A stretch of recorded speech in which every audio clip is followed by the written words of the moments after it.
तभी इंग्लिश में कहते हैं this no pain no gain. सुने, भगवान ने कहा ना शरीर नहीं हो आत्मा हो। अर्जुन ने कहा भगवान समझ आ गया। भगवान ने कहा बेवकूफ़ समझ नहीं आया, तुझे अनुभव करना है तो महात्मा हो तो सहन करनी पड़ेगी कुछ चीज़। पेड़ को देखो, क्योंकि पेड़ जिंदा रहते हुए भी सबको सहन करते हैं, मरने के बाद भी सहन करते हैं। हरिश्चंद्र की नहीं सुनी कहानी, कितना सहन किया उसने, अपना प्रिंसिपल नहीं तोड़ा, सत्य का। स्पर्श मतलब कॉन्टैक्ट, तो आपके कॉन्टैक्ट में आएगी तब मतलब है। इच्छा आ रही है उससे कोई मतलब नहीं है, आपकी आत्मा के कॉन्टैक्ट में आ गई तब प्रॉब्लम। मजाक नहीं कर रहा है, ऐसे होता है भैया। एक एक इच्छा के लिए एक जन्म होता है। श्रील प्रभुपाद इस पर्पट में एक पॉइंट लेके आ रहे हैं जो भगवान एम्फसाइज कर रहे हैं। एक्चुअली लिंक किया है पिछले श्लोक में भगवान ने कहा भी शरीर बदलता रहता है ना, चेंज हो रहा है, हर चीज़ चेंज होती रहती है हर सेकंड में। तो उस चेंज में मज़ा भी आता है बट दुख भी है, डर भी है कि चेंज अगर हमारे अकॉर्डिंग नहीं हुआ तो क्या होगा, मतलब अनुकूल नहीं हुआ तो दैट्स अ प्रॉब्लम। सो आदमी डिस्टर्ब होता है, उसके अकॉर्डिंग होता रहता तो ठीक है, मगर ऐसा तो नहीं होता, हमारे अकॉर्डिंग तो नहीं चल रही दुनिया, डिस्टर्ब होता है। इसलिए कृष्णा कह रहे हैं कि चेंजेस होंगे इस संसार में, मगर उसको तुम तितिक्षस्व को टॉलरेट करो। ये टीचिंग है। तितिक्षस्व मतलब टॉलरेट। अर्जुन ने भी कहा, अर्जुन को भी भगवान कह रहे हैं कि ठीक है, मतलब भगवान ने भी अर्जुन को कहा कि तुम शरीर नहीं हो, तो अर्जुन ने मान लीजिए आर्ग्यूमेंट उठाया कि कृष्णा अगर मैं शरीर नहीं हूँ बट ठीक है, ये भी शरीर नहीं, ठीक है, मगर ये मर जाएंगे तो सेपरेशन तो होगी ना हमारी, क्योंकि मारने में कोई प्रॉब्लम नहीं है, मगर अलग तो हो जाएंगे, अलग होने में दुख तो होगा ना। एक माँ बच्चे से अलग होती है तो दुख तो होता ही है। मतलब मान लीजिए कोई माँ है, उसका बच्चा मर गया, ठीक है, जैसे आपका वो था चित्रकेतु, उसका बच्चा मर गया तो जब से दुखी हो गए, फिर नारद मुनि ने कहा हम जिंदा कर दें, उन्होंने जिंदा कर दिया, तो खुश हो गए, अरे हमारा बच्चा आ गया वापस। अगर मान लीजिए वो बच्चा भूत बन के आ जाए तो भी खुश हो जाएंगे, है नहीं, कोई प्रॉब्लम नहीं, आ तो गया। जैसे ये था ना आपका एक नॉवल थी घोस्ट, बहुत पहले की बात कर रहा था, हमने पढ़ी थी, तो वो जो नॉवल थी घोस्ट, उस नॉवल में क्या था कि ये एक हस्बैंड वाइफ थे, तो हस्बैंड मर जाता है एक्सीडेंट में, मतलब गाड़ी लगती मर जाता है वो, तो वो खड़ा होता है, उसको वो कहता है अरे मैं, उसको पता नहीं लगता मर गया, तो वो जाता है, तो उस गाड़ी वाड़ी टूट जाती है, मतलब खाई में गिर जाती है, तो उसको लगता है, वो आता है तो वो बस से लिफ्ट मांगता है, लिफ्ट, तो बस रोकती नहीं, दूसरी बस से रोकती नहीं, तीसरी बस रोकती नहीं, तो वो बस आती है, तो वो सोचता है मैं बस के आगे खड़ा हो जाऊंगा, फिर तो रोक देगी, खड़े होके करता है, बस निकल जाती है, उसके अंदर से निकल जाती है, तो उसने कहा भाई मुझे क्या हो गया तो उसको पता लगता है मैं तो मर चुका हूँ, घोस्ट बन गया मैं तो। उसकी वाइफ वहाँ पे बड़ी दुखी होती है, तो वो क्या करता है, तो दुख हो गए, तो वो जाता है अपनी वाइफ के पास घोस्ट बन के, और बड़ी कोशिश करता है उससे बात करने की, मगर घोस्ट को वो भी नहीं छू सकती ना, वो भी नहीं देख सकती भूत को, तो है ना, तो कोई कोशिश करता है, होता ही नहीं, तो फिर धीरे धीरे वो क्या करता है, तो वो बहुत कोशिश करता है, तो धीरे धीरे उसको एक पावर आ जाती है कि वो चीज़ों को उठा सकता है, चीज़ें उड़ती हुई दिखाई देंगी मगर वो दिखाई नहीं देगा, होता है ना ऐसे भूत, तो वो बैठी होती है, उसकी पत्नी रो रही होती है, तो वो एक कॉइन लेके उठाता है, तो उसको दिखाई देता है कॉइन हवा में उड़ रहा है, डर जाती है क्या है, तो फिर उसकी आवाज़ भी उसको सुनाई देती है कि मैं तुम्हारा पति हूँ, पहले तो डर जाती है, फिर धीरे फिर उसके साथ वो घोस्ट के रूप में ही रहता है, रोज़ ऑफिस से आती है वो तो वो कहते हैं मैं तुम्हारा पति हूँ, बात करता है ये वो, तो खुश हो जाती है फिर से। तो अब असली में हो या भूत के रूप में, उससे फ़र्क नहीं पड़ता, उसके पास होना चाहिए, यही है ना, तो यही है। तो अर्जुन ने कहा कि भैया अब शरीर में है, शरीर में नहीं है, उससे मुझे फ़र्क नहीं पड़ रहा, आपने समझा दिया ना शरीर नहीं है, मैं मार दूंगा इनको, आपके ऑर्डर फॉलो कर लिए मैंने, बट प्रॉब्लम ये है कि मैं इनसे अलग तो हो जाऊंगा, अपने भीष्म पितामह द्रोणाचार्य, कितना दुख होगा मुझे, तब भगवान कह रहे हैं यहाँ पर ताम से शिक्षस्व भारत है, टॉलरेट करो, सेपरेट हो जाओगे, टॉलरेट करो, इसको टॉलरेट करना पड़ेगा तुम्हें, कुछ नहीं हो, इसका कुछ हल नहीं है, क्योंकि आज सेपरेट हो गए, कल सेपरेट हो गए। तो ये भगवान एक अलग पॉइंट ला रहे हैं फिलोसफिकली। एक पॉइंट है हम शरीर नहीं आत्मा है, दूसरा पॉइंट है कि हम लोग अकेले नहीं रह सकते, कोई ना कोई चाहिए साथ में। आपका आत्मा अकेले नहीं रह सकती, ये हमारी प्रिंसिपल है, फिलोसफिकल प्रिंसिपल है हमारा। आत्मा अकेले नहीं रह सकती, या तो इंसान के साथ रहेगी या भगवान के साथ रहेगी। अकेले रहने में दुख मिलेगा, और भगवान भी अकेले नहीं रह सकते अगर इस एंगल में देखा जाए। तभी तो एको बहुश्याम बनाया ना, भगवान ने सृष्टि तो बनाई, इससे सारे जीव आत्मा का भगवान लीला करेंगे। अगर भगवान का केस थोड़ा लगे, भगवान आत्मा राम भी अकेले भी रह सकते हैं, मगर फिर भी अकेले नहीं रह सकते। जीवात्मा छोड़ो, भगवान ने अपने आप को एक्सपेंड करके राधा रानी तो बनाई ना। अपना आनंद बढ़ाने के लिए भगवान को कोई चाहिए, यही रस की थ्योरी है। रस की थ्योरी यहीं से शुरू होती है, तत्व की थ्योरी शुरू होती है भगवान आत्मा राम है, अकेले हैं। रस की थ्योरी शुरू होती है भैया अकेले हैं, आत्मा राम हैं। आत्मा राम मतलब अपने में शांत हैं, अपने में रमन करते हैं, बट फिर भी रस प्राप्त करने के लिए उनको किसी और की ज़रूरत है। अब वो जीवात्मा नहीं है, छोड़ो, अपने आप को एक्सपैंड कर लेंगे। मतलब इतना ज़्यादा उनको मतलब आदमी ऐसे हम अकेले बढ़ गए, मान लीजिए अकेले पड़ गया, ये नाम ही भूल गया तो सबके, क्या है, मान लीजिए अकेले पड़ गया है, तो ढूंढेगा ना किसी को, फ्रेंड्स। अभी अपने आप को एक्सपैंड तो कर नहीं सकता। फिर आप रूम में गए, राम गोविंद एक और राम गोविंद के साथ बैठा है, और ये क्या हो गया, वी कांट डू दैट। और कृष्णा अपने आप को एक्सपैंड कर रहे हैं, इससे ही पता लगता है कि इससे ये प्रूव होता है कि भगवान के अंदर किसी के रहने की प्रगाढ़ इच्छा है, कोई चाहिए उनको अपने साथ रस आनंद लेने के लिए, अपने आप को एक्सपैंड कर देते हैं। राधा गोपीस एक मतलब भड़ास नहीं समझते, मैं अकेले नहीं रह सकता, कोई चाहिए मुझे। कहाँ है भाई, कोई कौन है, कोई नहीं है, ठीक है, मैं अपने आप को एक्सपैंड कर रहा हूँ। और ये जो भगवान ने अपने आप को एक्सपैंड किया है, उसका जो परवर्टेड रिफ्लेक्शन क्या कहते हैं, उस भगवान जो वहाँ पे एक्सपैंड कर रहे हैं सृष्टि के आदि में, एको बहुश्याम, उसी की परछाई संसार में है कि स्त्री से बच्चा आ जाता है, बच्चे से बच्चा आता है। अब हम भी तो एक्सपैंड कर रहे हैं, सेम चीज़ है। इसलिए आप देखो, आप कितने फ्रेंड्स बना लो, फिर भी आदमी में रहता है यार मेरी फैमिली होनी चाहिए, वाइफ होनी चाहिए, मेरा बच्चा होना चाहिए। होता है नहीं होता है, फीमेल में तो बहुत ही होता है, मेरा बच्चा होना चाहिए, मुझे एक्सपेंड करना है, मेरा एक्सपेंशन होना चाहिए, तब मज़ा आएगा। वो सेम यहाँ पे चल रहा है। उल्टा भी है, जैसे हम अकेले नहीं रह सकते, ऐसे भगवान अकेले नहीं रह सकते। मगर भगवान ने कहा भैया, अब अर्जुन से कहा मगर चक्कर ये है, तुम अकेले तो कृष्ण अर्जुन ने कहा मैं अकेले तो रह नहीं सकता, मैं बोर होऊंगा, दुख होऊंगा, मैं राज्य का करूँगा क्या अकेले रहकर। भगवान ने कहा वेल भैया वैसा है, तुम इससे सेपरेट तो हो गए, तुम्हें मारना तो पड़ेगा इनको, भीष्म और द्रोणाचार्य अपने भाइयों को, उसमें तो ऑल्टरनेटिव है नहीं, तुम छोड़ोगे तो अधर्म है। अर्जुन ने कहा ठीक है मैं मार दूंगा धर्म। तो भगवान ने कहा देखो भी अकेले तो पड़ोगे ही तुम। अर्जुन ने कहा ठीक है मैं तैयार, और तो दुख का क्या करूँ मैं अब। तो क्लियर हो गया। सो भगवान ने कहा ताम से स्वभारत, अर्जुन इस संसार में अलग तो हो गए।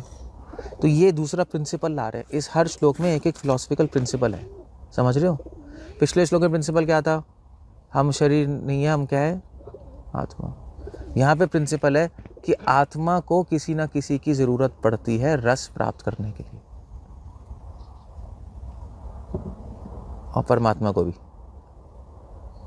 वरना रस और आनंद नहीं मिलेगा। तो अर्जुन ने कहा ठीक है भगवान, अब मार तो दूंगा, आत्मा नहीं मरेगी, मगर रस और आनंद का क्या करूंगा, मैं तो बोर हो जाऊंगा, दुखी हो जाऊंगा। और कह रहे नहीं, ताम से शिक्षा भारत को टॉलरेट करो, उसको कुछ नहीं हो सकता।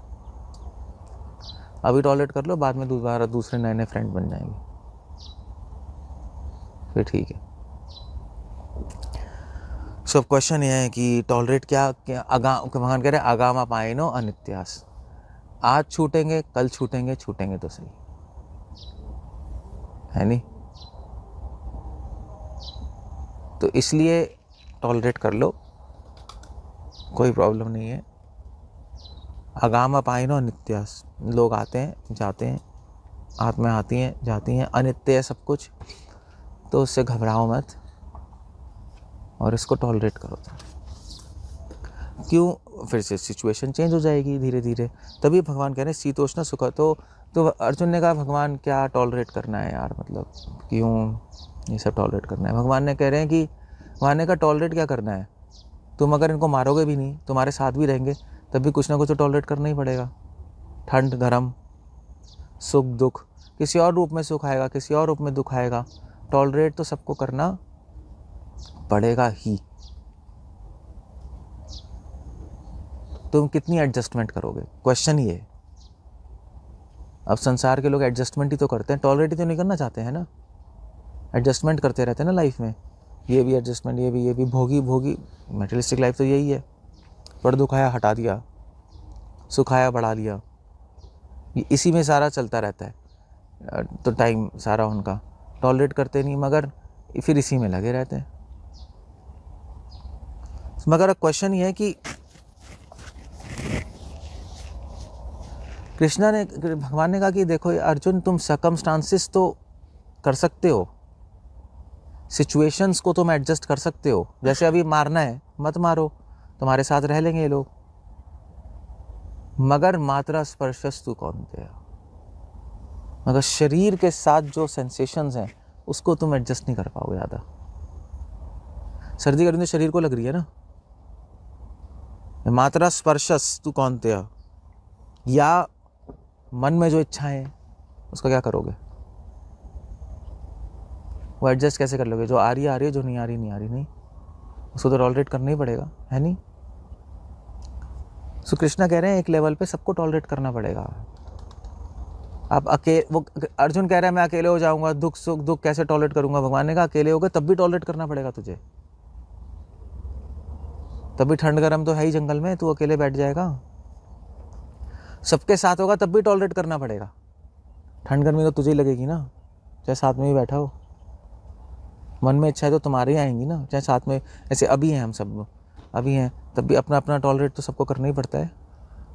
इसको बुखार है तो क्या आपको टॉलरेट करना पड़ रहा है ना? आप सब लोग क्या कर सकते हैं आपके लिए?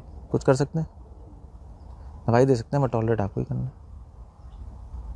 सो इसलिए ये जो प्रिंसिपल है टॉलरेशन का, सहन करने का,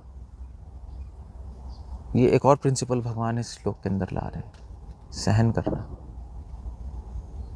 और ये बहुत बड़ा प्रिंसिपल है, क्योंकि प्रभुपाद लिख रहे हैं बिना सहन किए आदमी किसी भी स्पिरिचुअल लाइफ में आगे नहीं बढ़ सकता, वो इम्पॉसिबल है। हम लोग साथ में रहते हैं, साथ में लड़ाइयाँ भी होती हैं, होती है नहीं होती हैं, पॉलिटिक्स भी होती है, बस सहन करना पड़ता है। अब क्वेश्चन यहाँ पर ये है कि हम लोग सहन क्यों करें, है नहीं? तो श्रील प्रभुपाद आंसर दे रहे हैं, धर्म में आगे बढ़ने के लिए सहन करना पड़ता है। आपको सीखने के लिए कुछ ना कुछ सहन करना पड़ेगा। आपको सीखने के लिए जाते हो कहीं, तो वहाँ पे चीज़ें सहन करनी पड़ती, करनी पड़ती हैं। संसार में कुछ भी सीखो आपको सहन करना पड़ेगा कुछ ना कुछ इनकन्वीनियंस, वरना सीख नहीं सकते। ऐसे ही है ना, कैसे सीखोगे बताओ? तो आप यूनिवर्सिटी में जाते हो, वहाँ पे कई फ्रेंड्स होते हैं, कहीं सहन करना ही पड़ता है। कॉलेज में जाओगे चीज़ें तो भैया मैं पढ़ना है, अब क्या करें, टीचर भी डांट रहा है, ये कर रहा है, बट कोई नहीं, कर लेते हैं। डॉक्टर के पास जाओगे, वो सुई घुसाएगा, सहन करते ही हो, ये ठीक होना है, क्या लगा दे भाई, ये ले, फिर घुसाएगा अंदर, फिर आप कहोगे ठीक है, आप सहन करना ही पड़ेगा। तो सहन कुछ ना कुछ बेनिफिट के लिए आपको, तभी इंग्लिश में कहते हैं this no gain no pain no gain, सुना है? वही प्रिंसिपल है यहाँ पर, नो पेन नो गेन। तो भगवान कह रहे हैं अर्जुन, अगर तुम्हें स्पिरिचुअल लाइफ में आगे बढ़ना है, मतलब भगवान ने कहा ना मैं शरीर, तुम शरीर नहीं हो आत्मा हो, तो अर्जुन ने कहा भगवान समझ आ गया। भगवान ने कहा बेवकूफ़ समझ नहीं आया, अब अगर तुझे अनुभव करना है तुम आत्मा हो तो सहन करनी पड़ेंगी कुछ चीज़ें। पिछला श्लोक तो थ्योरी है, ये प्रैक्टिकल है ये श्लोक। आत्मा हूँ इसका अनुभव कैसे आएगा? सहन करने से, बस।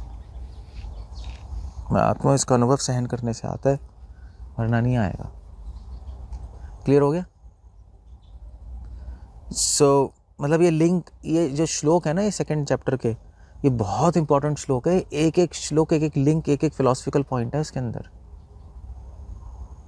बहुत डीप वर्सेस है, मतलब इस पे तो ऐसा सिंपल लगता है मगर सिंपल है नहीं। कहीं कई कमेंट्रीज हैं अलग अलग एंगल से। अब डिवोटीज जो हैं, डिवोटीज हम क्यों सहन कर रहे हैं स्पिरिचुअल लाइफ में आगे बढ़ने के लिए? और एक और बात है कि अगर हम वैष्णवों के प्रिंसिपल से देखें तो भगवान की सेवा के लिए कुछ ना कुछ सहन करना पड़ता है। तो भगवान ने कहा कि भी, अर्जुन ने कहा मैं सहन क्यों करूं? भगवान ने कहा ये मेरी सेवा है, मेरे ऑर्डर्स फॉलो करने के लिए तुम्हें सहन करना ही पड़ेगा कुछ ना कुछ। अभी भगवान के ऑर्डर्स फॉलो करने के लिए भोग वासना भी तो सहन करनी पड़ती है, करनी नहीं पड़ती? आपको रोकना है, वरना आगे कैसे बढ़ोगे बताओ? भोग वासना 4 नियम बनाए हैं, वो सहन करने पड़ते। किसका कि कौन नेचुरली कहेगा कि मेरा मन नहीं करता इलिसिट सेक्स का? आपका मन करता है, सहन करना पड़ता है अपने अंदर। एटलीस्ट जो किसी भी स्टेज में, ब्रह्मचार्य, गृहस्थ, जो भी है। जैसे प्रभुपाद एग्जाम्पल देते हैं ना, ऐसे अगर आपके कोई वो हो गया, चोट लग गई, तो जब चोट हील होती है तो खुजली होती है ना, तो सहन करना पड़ता है। आप खुजलाओगे दोबारा से खराब हो जाएगी। बचपन में चोट नहीं लग जाती थी तो फिर हम खुजाना चाहते थे तो मदर थप्पड़ मार देती है, खुजा रहे तो फिर रुक जाओ, फिर धीरे धीरे फिर थप्पड़ होता, फिर भैया खुजाना नहीं है, फिर ठीक हो जाता था। या मतलब इसलिए पट्टी भी लगा देते हैं। पट्टी की ज़रूरत नहीं होती इसलिए पट्टी लगाते हैं, खुजाए ना, जैसे इसके लगा दी। वरना ये अगर पट्टी नहीं लगाएंगे तो इन्फेक्शन भी हो सकता है, मगर पट्टी नहीं लगाएंगे तो क्या होगा, सोते सोते हाथ चला जाएगा, वो स्टिच निकाल देगा।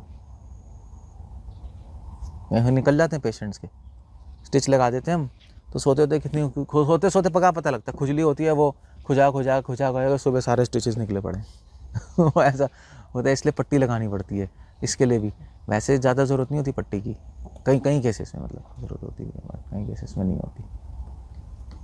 तो ऐसा भी है।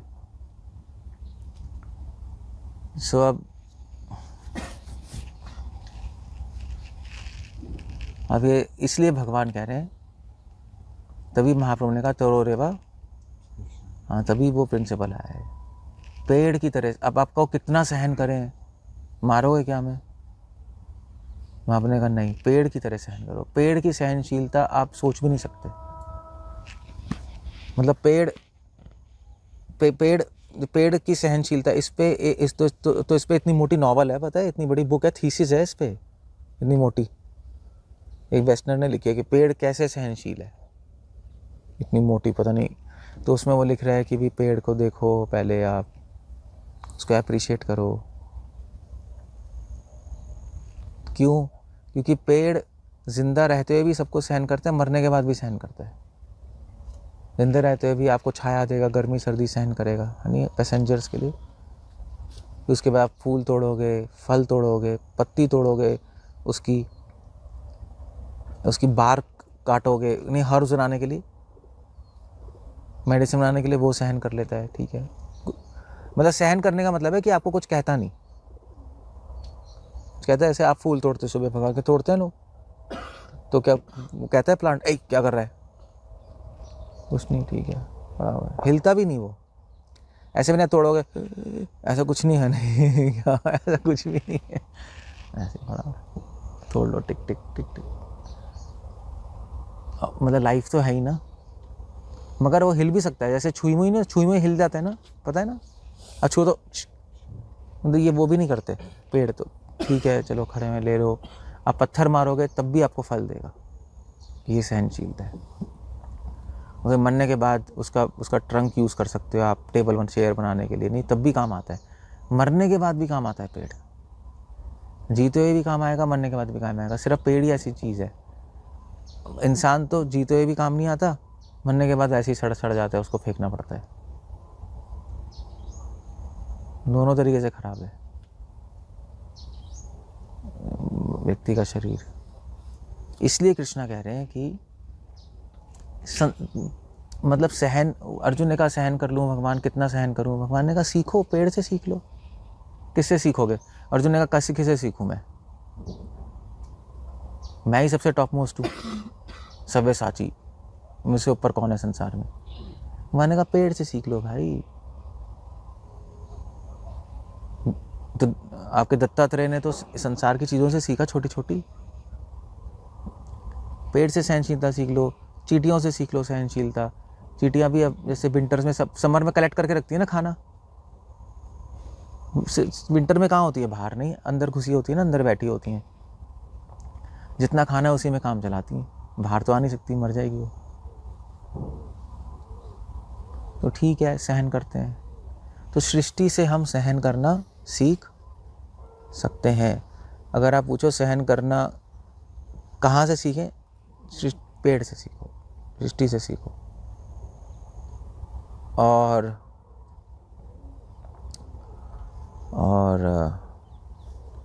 कितना सहन करें, किस लिमिट तक? तो हाँ, पेड़ है। अगर आपको कोई मारे तब भी उसको वापस दो, कुछ उसको वापस मारो मत। इस लिमिट तक आपको सहन करना है। तरो रेवा सहिष्णु नाम। अब ये सब मतलब हरिश्चंद्र की नहीं सुनी कहानी, कितना सहन किया उसने? मतलब अपना प्रिंसिपल नहीं तोड़ा, सत्य का नहीं तोड़ा ना। कहाँ उसकी वाइफ, उसका बच्चा रोहित मर गया, वाइफ कहाँ चंडाल बन गया, कहाँ पहुँच गए, कहाँ दुनिया का राजा, कहाँ वो। तो आप पूछो क्यों सहन कर रहे हो यार? क्या पागल है क्या? पागल नहीं है। एक्चुअली चक्कर ये है कि हमारे में भोगियों में बहुत बड़ा डिफरेंस है मेटेरियलिस्टिक लोगों में।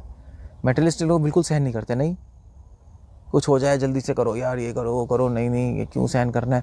एक्चुअली आप बाहर के लोगों से बात करो ना, आप ये बोलो सहन करना है, ये पागल है, क्यों सहन करना है? पैसे हैं ना हमारे पास, ये भिखारी हैं, हमारा दिमाग चला है, क्यों सहन करें? यही है ना। बट हमसे बात करो, हम क्यों सहन करना है? हम इसलिए कर रहे हैं क्योंकि भोगी लोग बाहर के कंफर्ट्स देख रहे हैं, हम लोग अंदर के सिद्धांत देख रहे हैं, इसलिए सहन करते हैं हम, इसलिए करते हैं। हमारे अंदर जो धर्म है, जो सिद्धांत है, सत्य, हरिश्चंद्र ने सहन किया क्योंकि हरिश्चंद्र धर्म की रक्षा कर रहे थे, सत्य की, तो इसलिए उन्होंने सहन कर लिया बाहर की चीज़ें। हाँ, डिवोटी एक चीज़ सहन नहीं करता, अगर उसके खुद के प्रिंसिपल टूट रहे तो वो सहन नहीं होता। तो हमारी फोकस अलग है, भोगियों का फोकस बाहर है, हमारा फोकस अंदर है, ये है। तो अंदर की रक्षा करने के लिए बाहर की चीज़ छोड़ सकते हैं और सहन कर सकते हैं। मगर ये जो भोगियों का बिल्कुल उनका फोकस बाहर है, वो बाहर की चीज़ रक्षा करने के लिए अंदर की चीज़ छोड़ देते। ठीक है, क्यों सहन करना? थोड़ा झूठ बोल के काम चल रहा है, कर लो। क्यों सर्दी गर्मी सहन करनी है? एसी लगा लो, ये कर लो यार, बहुत बकवास है ये सब। फ़र्क है, आउटलुक का फ़र्क है, नहीं आउटलुक का फ़र्क है। हमारा अंदर है, उनका बाहर है।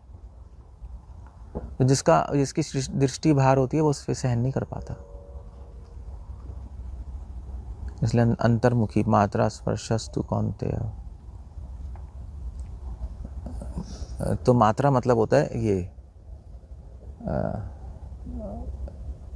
तन मात्रा, जो विषय वस्तुओं से, जब जैसे हम एप्पल खाएंगे तो एप्पल का टेस्ट आएगा, टेस्ट को कहते हैं मात्रा।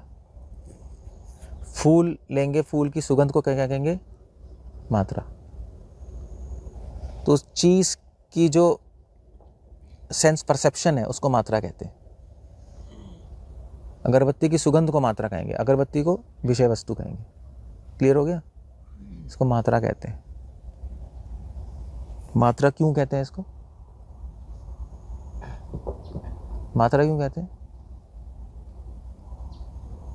मतलब मैंने कैसे याद किया था? मैंने ऐसे कहते जैसे म क्या है? म एक अक्षर है ना, तो मात्रा क्या है? आ ई उ लगाते हैं ना एक्स्ट्रा उसमें, तो ऐसे फूल एक अक्षर है, सुगंध उसमें से निकल रही है, वो क्या है? वो ए ऊपर निकलता है ना, ऊपर टी। मात्रा मतलब आगे ऊपर लगी होती है उसके, यही होता है ना। मैं म बनाओ फिर ट ऊपर, या मैं दो लगा दो, तो फूल या फूल के अंदर ट सुगंध निकल रही है, वो मात्रा है। आप ऐसे याद रख सकते हो बस, और कुछ नहीं। उससे जो निकलती है चीज़, उससे जो निकलती है चीज़ उस विषय वस्तु से, वो मात्रा है। कृष्ण कह रहे हैं ठीक है, मात्रा स्पर्शस्तु कौन्तेय। स्पर्श, स्पर्श वर्ड भी बहुत ज़्यादा इंपॉर्टेंट है इस श्लोक के अंदर। स्पर्श मतलब कांटेक्ट। ऐसे अगरबत्ती रखो सुगंध निकल रही है, उससे कोई मतलब नहीं है। वो तो आपके कांटेक्ट में आएगी तब मतलब है। इच्छा आ रही है, उससे कोई मतलब नहीं है। अगर इच्छा आपके मन को के कांटेक्ट, आपकी आत्मा के कांटेक्ट में आ गई तब प्रॉब्लम है। मन में तो इच्छा आती है ही, मगर इच्छा अगर आपके आत्मा को स्पर्श कर गई तब प्रॉब्लम है। फिर आप भी हवल हो गया, अरे यार ये क्या है, उनको गुस्सा आ रहा है, क्या है। वरना माइंड में तो इच्छा आती है, माइंड में तो आएगी करोड़ों इच्छाएं कि मैं उसको मार दूं, ये कर लूं, उसको मार दे तू, उसको प्यार कर ले, इच्छा तो आएगी। मगर अगर आप उसको कह रहे हो ठीक है इच्छा आ रही है, तो मैं इससे अलग रहूँगा, तो कुछ नहीं होगा। मगर आपको, तो फिर आप उसको टॉलरेट कर पाओगे। अगर आपको छू जाएगी, अगर बार बार सोचते रहोगे वही, इच्छा को आने दोगे, बार बार आती रहेगी, तो आपके अंदर घुस जाएगी, फिर आप टॉलरेट नहीं कर पाओगे। कहोगे नहीं करना ही है यार, ये तो प्रॉब्लम, उसको मारना ही है, तब शांति मिलेगी मुझे। ऐसे ही है ना। तो वो प्रॉब्लम है। फिर कर्म बंधनों में फंसेंगे हम, तब फंस जाते हैं। इसलिए कृष्णा भी कह रहे हैं टॉलरेट करो, टॉलरेट नहीं करो कर्म बंधनों में फंसोगे, तुम फंस जाओगे तुम कर्म बंधनों में। एक इच्छा से 2 आएंगी, 2 से 4 आएंगी, 4 से 8 आएंगी। क्या करोगे? इस कर्मों के वृक्ष में फंस जाओगे। फिर कई जन्म होते रहेंगे। मतलब एक इच्छा को पूरी करने के लिए एक जन्म लगता है। इसने नहीं की थी, आपकी बलि की बहन ने किया था ना, वामन देव आया कि ये मेरा पुत्र होना चाहिए। फिर जब उन्होंने बलि को पकड़ लिया तो उसने कहा नहीं मैं इसको मारूंगी जहर पिला के। वह पूरा एक जन्म ही उसमें लग गया, घुस गया, पूतना बन गया और जहर बना के आई। एक इच्छा से एक जन्म होता है। मान लीजिए आपने इच्छा की, अरे एक थे आपके दलाई लामा पहले के, तो दलाई लामा ना दोबारा पैदा होते हैं ऐसा कहते हैं, तो उनको ढूंढ के लाना पड़ता है कहाँ पैदा हुए हैं। अजीब सा है। तो आई थिंक पिछले दलाई लामा स्विट्जरलैंड में पैदा हुए थे। तो जब पिछला दलाई लामा मरा तो उसने कहा भैया नेक्स्ट स्विट्जरलैंड में पैदा हुआ है वो। जब वो मर गया दलाई लामा, तो लोगों ने कहा कहाँ चला गया, दोबारा लाना है। तो वहाँ पे कुछ लोग, बूढ़े लोग मेडिटेशन में बैठते हैं, तो उन्होंने कहा अरे वो तो स्विट्जरलैंड में पैदा हुआ, उसको लेके आओ वापस। तो उन्होंने कहा, तो उसका जो सर्वेंट था वो बहुत बूढ़ा था, तो उस सर्वेंट ने पूछा स्विट्जरलैंड में क्यों पैदा हो गया। तो उन्होंने कहा था यार हम स्विट्जरलैंड गए थे, तो दलाई लामा को बड़ा अच्छा लगा था स्विट्जरलैंड। वो कह रहे थे बेस्ट प्लेस है, मतलब इससे अच्छी प्लेस ही नहीं है, इसलिए वहाँ पैदा हुए होंगे। एक इच्छा से एक जन्म, करोड़ों इच्छाएं तो कितने जन्म होंगे? करोड़ों। तो हम बात नहीं कर रहे थे, अगर आपको पनीर खाने का शौक है तो एक जन्म होगा आपका पनीर के लिए, सिर्फ पनीर के लिए एक जन्म होगा आपका, जिसमें आप हलवाई बनोगे और पनीर बनाओगे और खाओगे दबा के। पनीर ही पनीर होगा आपके लाइफ में, आगे पीछे इतो पनीर परतो पनीर, यतो आमी ततो पनीर। आपका बिजनेस होगा पनीर का, कॉर्पोरेट होगा पनीर का, पनीर पनीर होगा, पनीर के आइटम्स होंगे, आपको मिलते रहेंगे, आप पनीर खाते रहो, एक जन्म आपका उसमें घुसेगा। ऐसे ही है। फिर आप फिर आप खा खा के पागल हो जाओगे, आपको हेट हो जाएगी पनीर से, पागल हो गया मैं पनीर से। फिर दूसरा जन्म होगा पनीर से हेट करने का, उस जन्म में आपको पनीर मिलेगा ही नहीं, मिलेगा भी आप फेंक दोगे, ओके बकवास है, मैं सारे पनीर वालों को गोली मार दूंगा, मुझे हेट है इनसे। तो उसमें वो बीत जाएगा फिर पनीर में, हेट करने में, दूसरा जन्म बीत गया। मजाक नहीं कर रहा है, ऐसे होता है भैया, ऐसे होता है, चीज़ें ना बहुत कॉम्प्लेक्स हैं, एक एक इच्छा के लिए एक जन्म होता है, मजाक नहीं है ये।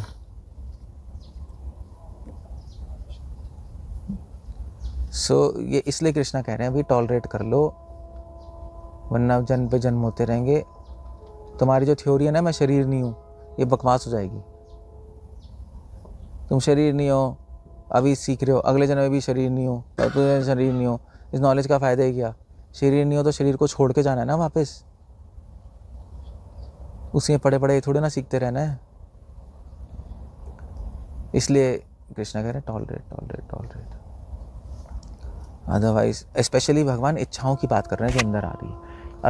अर्जुन ने कहा भगवान ये सब दूर हो जाएंगे, मैं टॉलरेट कैसे करूँगा? भगवान ने कहा साथ भी रहेंगे तब भी इच्छा तो तुम्हारे अंदर आ रही है, उसको तो करना पड़ेगा, उससे क्या करोगे तुम? ऐसा कभी सिचुएशन नहीं आएगी जिस समय तुम्हें टॉलरेट ना करना पड़े, ऐसा कोई सिचुएशन नहीं है संसार में। नहीं करोगे तो पागल हो जाओगे। Okay, so that's how it goes. Hare Krishna. कुछ पूछना, कुछ कहना है?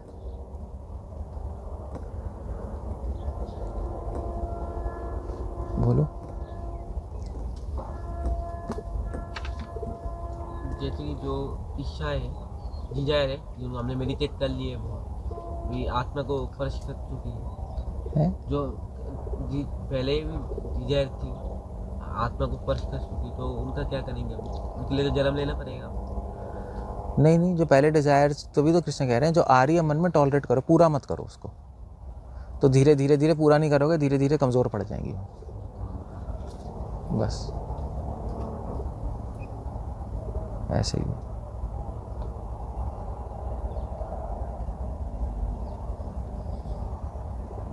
ऐसे ही। क्या कहना है, कुछ पूछना और बताओ। सोल को टच करने का मतलब ये है कि पूरा नहीं करना। हाँ।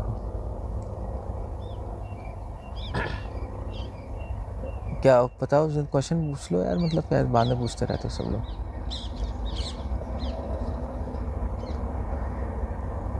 ठीक है ना, अभी ऐसे आता नहीं ऐसे जनरली।